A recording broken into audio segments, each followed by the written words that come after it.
What was the reaction when Dana told you guys, Tony was getting the big raise and signed him for another 3 or 4 years? He said he told you guys 3 or 4 days before they announced it. Yeah, well, we all love Coach Gibby. I mean, it's not a player on this team that doesn't love him. And the fact that when he did tell us, it was nothing but love, and we felt as though we could definitely just settle in, and we knew we wouldn't be learning anything different. Unlike this past year where we had to learn a different scheme and things like that. If anything, coming into these next coming years, we'll just be perfecting ourselves. How important is that? Because you've been there 3 years now, 3 different coordinators.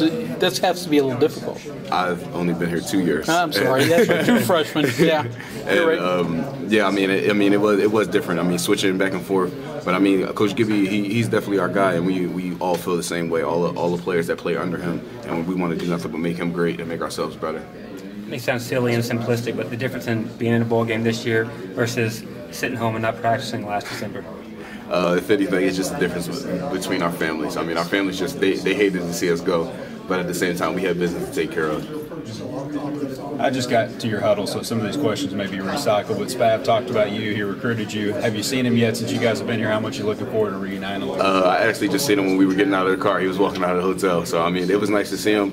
I'll probably see him again later on. We'll probably talk a lot more. But, I mean, we definitely do shoot texts back and forth, just talking, not normal talk. I mean, he's a good guy, and we'll always be friends. When you watch tape of his offense at A&M, how much does it remind you of the offense you practice against every day?